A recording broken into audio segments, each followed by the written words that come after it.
लगभग 2 महीने बीत जाने के बाद भी अयोध्या राम मंदिर चंदा घोटाले का मामला अभी भी नए पहलुओं के साथ दोबारा उजागर होता रहा है। अब इस वक्त जो चर्चा का विषय है वो है चंपत राय की चिट्ठी, जिसमें 9 पन्नों का उन्होंने एक पत्र लिखा है, जिसमें उन्होंने दिखाया कि नृपेंद्र मिश्रा की क्या कुछ जिम्मेदारियां रहीं और हर पहलू पे राम मंदिर के, चाहे उसका निर्माण हो या उसकी सेवा हो, हर जगह पे उनका जो इन्वॉल्वमेंट रहा है उसका उन्होंने उसमें जिक्र किया। इस पर बात करने के लिए हमारे साथ समाजवादी पार्टी के वरिष्ठ नेता पवन पांडे जी अयोध्या से। पवन जी, किस तरह से इस पूरे पत्र को देखते हैं? उन्होंने जो नृपेंद्र मिश्रा की जिम्मेदारी के ऊपर उन्होंने पत्र लिख दिया।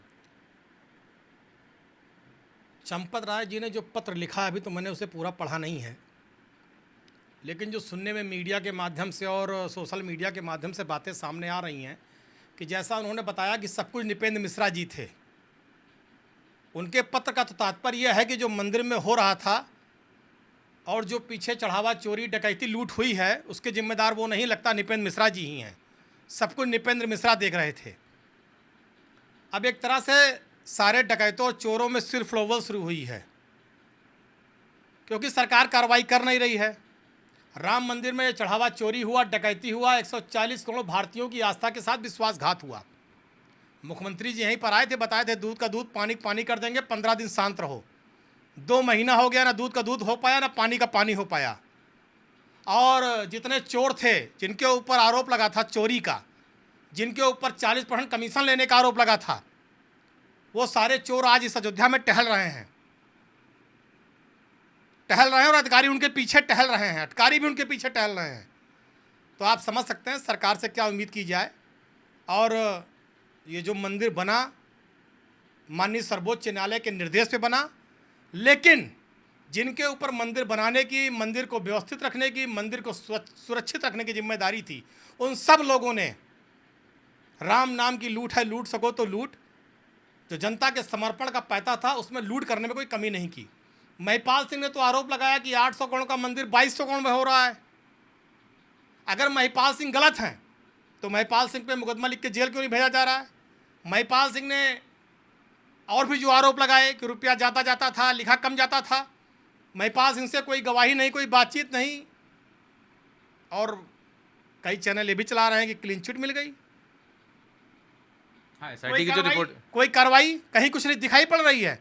केवल छोटी मछलियों को जेल भेज दिया, बड़े डकैत खुलेआम टहल रहे हैं। दीनानाथ वर्मा इंजीनियर ने आरोप लगाया कि अनिल मिश्रा 40% कमीशन लेते थे। क्या कार्रवाई हुई? आज अनिल मिश्रा भी घूम घूम के बाजा बजा रहे हैं इसी अयोध्या में। तो हमें इस बात को कहने में कोई गुरेज नहीं है कि चाहे केंद्र की सरकार हो, चाहे प्रदेश की सरकार हो, इन डकैतों और चोरों को पूरा संरक्षण मिल रहा है। लोगों के समर्पण के पैसे की लूट हो रही है, भ्रष्टाचार हो रहा है, और प्रभु श्री राम सब देख रहे हैं। लेकिन अब तो क्लीन चिट जब मिल गई तो उसके बाद चंपत राय पत्र लिख रहे हैं 2 महीने बाद। इससे पहले नृपेंद्र मिश्रा कह रहे थे डकैती हो, क्योंकि शायद सर्वोच्च न्यायालय ने कहा था कि जो एसआईटी की रिपोर्ट है उनके सामने प्रस्तुत की जाए। जी हाँ, और शायद सर्वोच्च न्यायालय ने यह भी कहा था कि एसआईटी की रिपोर्ट सार्वजनिक होगी कि नहीं होगी, ये सर्वोच्च न्यायालय तय करेगा। लेकिन अगर उसके बाद ये बातें सामने आ रही हैं तो बहुत दुर्भाग्यपूर्ण है। इससे ज़्यादा दुर्भाग्यपूर्ण कुछ नहीं हो सकता। और एक बात और बता दूं, योगी सरकार के अधिकारी, योगी जी, इनकी सरकार इन लुटेरों को, भ्रष्टाचारियों को, क्योंकि सत्ता के भी हाथ इस डकैती चोरी में मिले हैं। जब सत्ता का संरक्षण है डकैतों चोरों को, तो इसका मतलब उनका हाथ है, उनका सहयोग है पूरा। वो चाहे जो चीट दे दें, एक नहीं 100 बार क्लीन चिट दे दें, लेकिन जो 140 करोड़ भारतीयों की जनता की अदालत है, उस अदालत ने इनको चोर और डकैत मान लिया है। उस अदालत ने कभी इन्हें क्लीन चिट नहीं दी है। अच्छा, एक छोटा सा सवाल इसी से जुड़ा हुआ, पत्र जब सामने आया है तो क्या लग रहा है आपसी खाना जंगी शुरू हो चुकी है? अब लड़ाई बड़े चोर छोटे चोर की है, यही जान लीजिए। किस चोर ने कितना हाथ साफ किया है, अभी धीरे धीरे सब खुलेगा। ये सब बताएंगे कि बड़ा डकैत कौन है, छोटा डकैत कौन है, कौन किस तय खाने से रुपया लेके भगा, कहाँ से लेके भगा, किसने कहाँ पहुँचाया, सब बताएंगे। अभी सब सम्मानजनक शब्दों में बता रहे हैं किसने कैसे चोरी की है।